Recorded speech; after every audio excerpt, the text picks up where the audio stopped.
when the out of this world gets out of control. To the point, you are a former agent of a top secret organization that monitors extraterrestrials on Earth.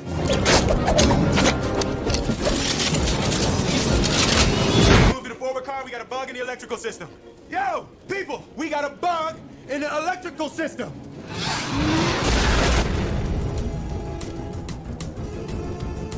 Men in Black 2. Hello दोस्तों, स्वागत है आपका मेरे channel पर। और आज मैं explain करने वाला हूँ मैन इन ब्लैक पार्ट 2 को, जिसे 2002 में रिलीज़ किया गया था और इसकी IMDb रेटिंग है 6.1। अब दोस्तों, अगर आपने इसके पहले पार्ट का एक्सप्लेनेशन नहीं देखा है तो उसका लिंक आपको आई बटन और डिस्क्रिप्शन में मिल जाएगा, आप वहाँ से उस वीडियो को देख सकते हैं। तो चलिए दोस्तों, शुरू करते हैं आज की वीडियो को। अब दोस्तों, जैसा कि हमने पहले पार्ट के आखिर में देखा कि के अपनी नौकरी से रिटायर हो जाता है, जिसके बाद जे न्यूरोलाइजर का इस्तेमाल करके उसकी याददाश्त को पूरी तरह से मिटा देता है। अब दोस्तों, मूवी की शुरुआत में हमें 1978 का वक्त दिखाया जाता है और हमें बताया जाता है कि जारथा नाम के प्लैनेट पे सलीना नाम की एक एलियन ने जंग छेड़ दी, जिसकी वजह से जारथा के ग्रहवासी सलीना से बचते हुए पृथ्वी तक आए और वहाँ पे उनकी मुलाकात MIB एजेंट से हुई। और जारथा ग्रहवासियों के साथ उनकी राजकुमारी लौराना भी थी। जारथा के ग्रहवासी अपने साथ अपनी सबसे कीमती चीज़ जारथा की रोशनी को लेकर आए और यही वो चीज़ है जिसे सलीना हथियाना चाहती थी। अब जारथा के लोग उस रोशनी को MIB को सौंप देते हैं ताकि वो उसे कहीं और छुपा दें, पर तभी वहाँ पे सलीना आ जाती है और अब MIB के लोग उसे तुरंत ही अपने कब्जे में कर लेते हैं, जिसके तुरंत बाद MIB के एजेंट उस रोशनी को जारथा के लोगों को सौंप करके किसी और प्लेनेट पे भेज देते हैं। और अब सलीना के आज़ाद होने के बाद वो तय करती है कि एक दिन वो उस रोशनी को ज़रूर पालेगी, जिसके बाद ये सीन यहीं पे कट होकर के सीधे प्रेजेंट समय में मुड़ जाती है। और अब मूवी के शुरुआत के साथ ही हम देखते हैं कि सलीना का अंतरिक्ष यान अपने रास्ते में आने वाले हर प्लैनेट को तबाह करते हुए सीधे पृथ्वी पे क्रैश लैंड करती है। और पृथ्वी पे पहुंचने के बाद वो तुरंत ही इंसान का रूप ले लेती है और वो रोशनी ढूंढने के लिए निकल जाती है। और अब अगले ही सीन में हमें जे को दिखाया जाता है, जो कि इन्वेस्टिगेशन के दौरान किसी रोड के किनारे बने टनल में किसी से बात कर रहा होता है। तभी उसका साथी कोई छेड़खानी करता है, जिसकी वजह से उस टनल में से एक बड़ा सा अंतरिक्ष का जीव बाहर आता है। और अब जे उस जीव को बेहोश करने के लिए उसके ऊपर ही कूद जाता है और टनल के अंदर ही काफ़ी दूर तक उसका पीछा करता है, पर वो उसे बेहोश करने में नाकाम रहता है। और अब वो जीव उसे उठा करके एक ट्रेन के अंदर फेंक देता है। और अब जे ट्रेन के लोगों को आगे की तरफ जाने के लिए कहता है और तभी वो जीव ट्रेन को आधा निगल जाता है, पर जे बंदूक तानते हुए बोलता है कि मुझे मजबूर मत करो वरना मैं गोली चला दूंगा, जिसके बाद वो जीव वहीं पर रुक जाता है और ट्रेन में बैठे सभी यात्रियों की जान बच जाती है। अब जे वहाँ से बाहर निकल के आता है और अपने साथी से मिलता है, जिसके बाद जे अपने साथी को बोलता है कि चलो आओ मैं तुम्हें केक खिलाता हूँ। और वहाँ पे बातचीत के दौरान जे अपने उस साथी की याददाश्त को मिटा देता है, क्योंकि जे उसके साथ काम करने में कंफर्टेबल नहीं था। जिसके बाद अब अगले ही सीन में हमें सलीना को दिखाया जाता है। वो आकर एक एलियन से मिलती है जिसके 2 सिर होते हैं, उनका नाम चार्ली होता है। सलीना उस एलियन से पूछती है कि रोशनी कहाँ पर है, जिसके बाद चार्ली सलीना को बताता है कि हमें नहीं पता रोशनी कहाँ पर है, पर हम उस इंसान को जानते हैं जो कि रोशनी को ढूंढ लिया है और वो पिज्ज़ा की एक दुकान में काम करता है। जिसके बाद सलीना तुरंत ही उस आदमी से मिलने के लिए निकल जाती है, जिसके तुरंत बाद हमें पिज्ज़ा के शॉप का सीन दिखाया जाता है और वहाँ पे हमें एक आदमी को दिखाते हैं जिसका नाम बेन होता है और वहाँ पे एक लड़की भी काम करती है जिसका नाम लौराना होता है। अब लौराना किसी काम से शॉप के बाहर जाती है और जब वो अंदर आती है तो वो देखती है कि सलीना ने बेन को अपने कब्जे में ले लिया है और वो उससे रोशनी के बारे में पता करती है। और उसके लाख ज़बरदस्ती करने पर भी बेन उसे रोशनी के बारे में नहीं बताता है, जिसकी वजह से सलीना उसे वहीं पे तुरंत मार देती है। और अब लौराना ये सब कुछ देख करके काफ़ी ज़्यादा डर जाती है, क्योंकि उसने ज़िंदगी में पहले कभी ऐसा कुछ नहीं देखा होता और वो डर के मारे वहीं पे छुप जाती है। जिसके बाद अब अगले ही सीन में हमें जे को दिखाया जाता है, जो कि अपने हेडक्वार्टर पहुंचता है और वहां पे जेड उसे एक नया केस देता है, जो कि वही बेन और सलीना का केस होता है। जिसके बाद जे तुरंत ही इस केस को इन्वेस्टिगेट करने के लिए तैयार हो जाता है और अब इस बार उसे एक नया साथी मिलता है, जो कि एक डॉग होता है। अब दोस्तों ये देखने में ही डॉग लगता है पर ये भी एक एलियन जीव होता है जो कि इंसानों की भी भाषा बोल सकता है। अब वो लौराना के पास पहुंच करके उससे सवाल करता है कि तुमने क्या देखा, जिस पे लौराना उसे सब कुछ सच सच बताने लगती है कि कैसे उस लड़की ने बेन के 2 टुकड़े कर दिए। और अब जे उसकी बात सुनने के बाद उसे समझाता है कि वो कोई इंसान नहीं था, पर जे उसको ज़्यादा कुछ समझा नहीं पाता है क्योंकि वो काफ़ी ज़्यादा डरी हुई थी। जिसके बाद जे उसे भी उसी रेस्टोरेंट में ले जाता है और उसे केक खाने के लिए बोलता है और वहाँ उससे बातें करता है। और बातचीत के बाद जे को काफ़ी कुछ पता चल जाता है और अब जे उसकी याददाश्त मिटाने के लिए न्यूरलाइजर निकालता है। पर लौरा की कुछ बातें सुनने के बाद वो इमोशनल हो जाता है, जिसकी वजह से वो उसकी याददाश्त को नहीं मिटाता है। जिसके बाद जे वहाँ से निकल करके सीधे उस जगह पर जाता है जहाँ पे सेलिना का अंतरिक्ष यान क्रैश हुआ था और वहाँ पहुँच करके वो जेड को कॉल लगाता है और सारी सिचुएशन बताता है। और अब जैसे ही जेड उस स्पेसशिप के बारे में जानता है वो तुरंत ही समझ जाता है कि ये सेलिना का है। और जे जेड को रोशनी के बारे में भी बताता है, पर जेड बोलता है कि हमने ये मामला बहुत समय पहले ही सुलझा दिया था और रोशनी को किसी और ग्रह पे भेज दिया था। पर जे को इसमें कुछ गड़बड़ लगती है और वो जेड से सारी बातें जानने की कोशिश करता है, जिस पे जेड बताता है कि मेरे एक सबसे काबिल एजेंट ने ही इस पे काम किया था। और दोस्तों वो एजेंट कोई और नहीं बल्कि के था। जिसके बाद जेड जे को बोलता है कि के को तुरंत वापस लाओ क्योंकि वही इस केस के बारे में सब कुछ जानता है। और अब जे तुरंत ही के को वापस लाने के लिए निकल जाता है और एक पोस्ट ऑफिस में पहुंचता है क्योंकि के एक पोस्ट ऑफिस में काम करता है। और वहां पहुंच करके वो के को बहुत ज़्यादा समझाता है और उसके याददाश्त के बारे में सब कुछ बताता है, पर वो जे की कोई भी बात सुनने को तैयार नहीं होता है क्योंकि उसे उसकी बात पे बिल्कुल भी यकीन नहीं होता है और वो जे को पूरी तरह से पागल समझता है। और तभी जे अपना एक डिवाइस निकाल करके वहाँ पे काम कर रहे एम्प्लॉयज़ को किसी अजीब सी भाषा में कुछ बोलता है, जिसके बाद वो सारे एम्प्लॉय अपना असली रूप दिखा देते हैं क्योंकि वो सभी इंसान नहीं बल्कि एलियंस होते हैं। अब ये सब कुछ देख करके के काफ़ी ज़्यादा घबरा जाता है, पर उसे जे की बात पे थोड़ा थोड़ा यकीन होने लगता है। जिसके बाद वो जे के साथ चलने को तैयार हो जाता है। जिसके बाद जे उसे लेकर के तुरंत ही MIB हेडक्वार्टर पहुंचता है और उसकी याददाश्त वापस लाने की तैयारी करता है। और अब के को दोबारा से भर्ती कर लिया जाता है और उसका याददाश्त वापस लाने के लिए एक मशीन के पास लाया जाता है। अब ये सब कुछ चल ही रहा था कि दूसरे ही सीन में हम देखते हैं कि सेलिना MIB हेडक्वार्टर पहुंच चुकी है और देखते ही देखते सेलिना वहां के सभी स्टाफ मेंबर और सभी लोगों को बंदी बना लेती है और वहां पे पूरी तरह से कब्जा कर लेती है, जिसके बारे में जे और के को पता चल जाता है और वो तुरंत ही पानी के जरिए वहां से बाहर निकल जाते हैं और बाकी सभी लोगों को बंदी बना लिया जाता है। पर फ्रैंक नाम का वो कुत्ता जो कि जे के साथ था वो एक जगह पे छुपा रहता है और वो छुप करके जे से बातें करता है। और अब जे तुरंत ही अपने एक दोस्त के पास पहुंचता है क्योंकि उसके पास याददाश्त लौटाने वाली मशीन होती है और वहां पहुंच करके वो एक ही याददाश्त को वापस लाने की बात करता है। और वहीं दूसरी तरफ हम देखते हैं कि MIB की जेल में कैद सभी खतरनाक कैदी को सेलिना आज़ाद कर देती है और वो तुरंत ही जे और के को मारने के लिए उन सभी को भेजती है। अब दोस्तों जे का ये दोस्त कोई और नहीं बल्कि जीफ होता है, जिसे हमने पहले पार्ट में देखा था और वो के को लेकर के उसकी याददाश्त लौटाने की पूरी तैयारी करता है। पर मशीन काफ़ी ज़्यादा पुरानी होती है और इसके पुर्जे ठीक से काम नहीं करते हैं, जिसकी वजह से उसकी याददाश्त वापस नहीं आती है।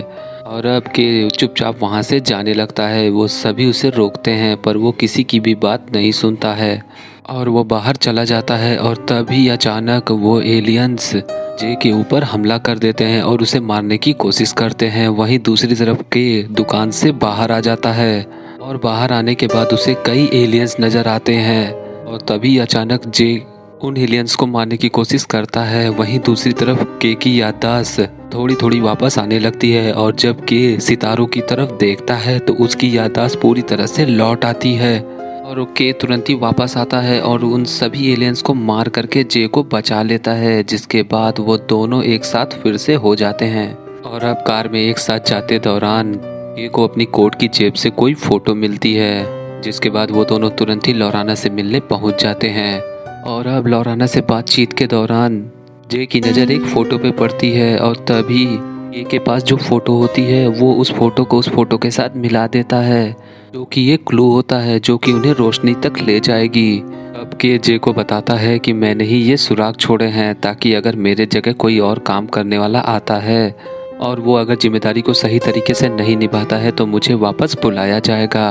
और अब बातचीत के बाद वो तुरंत ही लौराना के याददाश्त को मिटाने की कोशिश करता है, पर जे उसके लिए मना कर देता है। पर के का कहना होता है कि इसकी जान को यहाँ पे खतरा है, जिसके बाद जे उसे अपने ही एलियन दोस्तों के पास छोड़ करके अपने हेडक्वार्टर को बचाने चला जाता है, क्योंकि वहाँ पे सभी को बंदी बनाया गया है।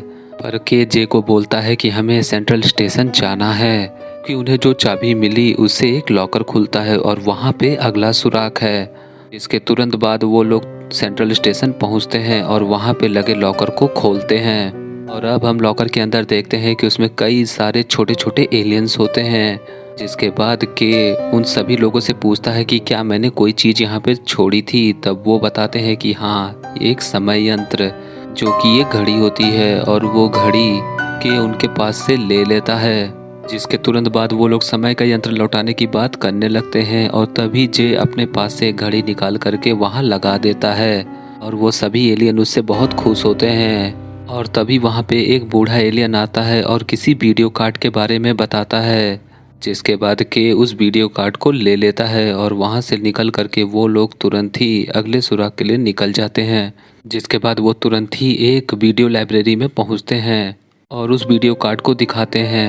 अभी वहाँ पे वीडियो लाइब्रेरी का मालिक आता है और वो सब कुछ समझ जाता है और वो तुरंत ही जे और के को अंदर बुलाता है और एक वीडियो कैसेट दिखाने लगता है। अब दोस्तों, ये वीडियो क्लिप वही होती है जिसे हमने मूवी की शुरुआत में देखा था। और ये वीडियो देखने के बाद के को सब कुछ याद आ जाता है और वो जे को बताता है कि ये वीडियो झूठ है। उस समय रात का वक्त था और बारिश हो रही थी और सलीना के से रोशनी के बारे में पूछ रही थी, पर लौराना इसके लिए मना कर देती है। कहती है कि इसकी वजह से मेरा प्लेनेट तबाह हो जाएगा। जिसके बाद के तुरंत ही उस रोशनी को एक स्पेसशिप में डाल करके किसी और प्लेनेट पे भेजने लगता है। ये देख करके सलीना काफ़ी ज़्यादा गुस्सा हो जाती है और बंदूक से लौराना को गोली मार देती है, जिसकी वजह से वो वहीं पे ही मर जाती है। जिसकी वजह से के काफ़ी ज़्यादा उदास हो जाता है और तभी हम उसके हाथ में एक लॉकेट को देखते हैं। और अब ये सब कुछ देखने के बाद जे को सब कुछ समझ में आ जाता है कि के ने वो रोशनी कभी कहीं भेजी ही नहीं, बल्कि उसे पृथ्वी पर ही छुपा दिया, क्योंकि के हाथ में दिखा वो लॉकेट ही रोशनी है। जिसके बाद के जे को तुरंत ही इजाज़त देता है कि लौराना के पास चलो, और जाने से पहले जे लाइब्रेरी के मालिक की पूरी यादें को मिटा देता है। और अब अगले ही सीन में हम देखते हैं कि जे लौरा के पास फ़ोन करता है और वो पूछता है कि क्या तुमने हाथ में अपने कोई लॉकेट पहना है, जिस पे वो हाँ में जवाब देती है। तभी के उससे सवाल करता है कि क्या वो लॉकेट चमक रहा है, जो कि वाकई में चमक रहा था। और ये देख करके लौरा काफ़ी ज़्यादा शॉक्ड हो जाती है। जिसके बाद वो लोग तुरंत ही लौरा के पास पहुँचते हैं, पर तब तक सलीना वहाँ पे हमला करके लौरा को अपने साथ ले जाती है, क्योंकि सलीना ने उस एलियन डॉग फ्रैंक को पकड़ लिया था और उसके वायरलेस से बात करते दौरान उसने उसकी सारी बातें सुन ली थी। जिसके बाद अब तुरंत ही जे और के और वो सारे एलियंस मिल करके हथियार इकट्ठा करते हैं और उसके बाद वो लोग MIB के हेडक्वार्टर पे हमला कर देते हैं। अब वो लोग हमला करके किसी भी तरह से हेड ऑफिस के अंदर पहुंच जाते हैं, पर जब वो लिफ्ट में होते हैं तभी उनके ऊपर एलियन रोबोट हमला कर देता है और उन्हें मारने की कोशिश करता है। पर काफ़ी ज़्यादा संघर्ष के बाद के जे को ऑफिस के अंदर भेज देता है, जिसके बाद के एक ग्रेनेड का इस्तेमाल करके उस रोबोट को उड़ा देता है। पर तब तक सलीना वहां पहुंच जाती है और वो के को बंदी बना लेती है। और वहीं दूसरी तरफ जे लौरा के पास पहुंच जाता है, जो कि स्पेसशिप में होती है और वो स्पेसशिप थोड़ी ही देर में टेक ऑफ होने वाली होती है। और तभी वहाँ पे एक एलियन आ जाता है जिसका नाम जार्फ होता है, जिसे कि जे ने ही पकड़ा था, क्योंकि ये एलियन इलीगल रेत की माइनिंग करके अपने ग्रह पे ले जाता था। और अब सलीना की वजह से वो आज़ाद हो गया और अब वो जे से बदला लेना चाहता है। जिसके बाद हम देखते हैं कि जार्फ ने अपने बहुत सारे एलियन रूप बना रखे हैं जो कि सारे मिलकर के जे के ऊपर हमला कर देते हैं। पर कॉमेडी से भरी लड़ाई के बाद जे उन सभी को मारने में सफल हो जाता है और तुरंत ही आकर के लॉरा के स्पेसशिप के टेक ऑफ को कैंसिल कर देता है।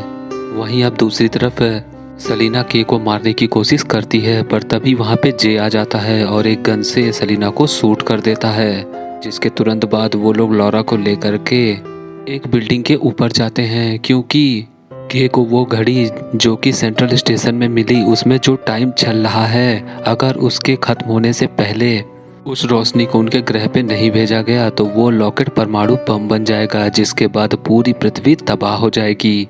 और अब अगले ही सीन में हम देखते हैं कि सेलिना भी जिंदा होती है और वो लॉरा को रोकने के लिए उनके ऊपर हमला कर देती है, पर जे दिमाग लगाता है और अपनी गाड़ी को उसी टनल में ले जाता है जहाँ पे एक एलियन जीव रहता है, जिसे कि हमने मूवी की शुरुआत में देखा था।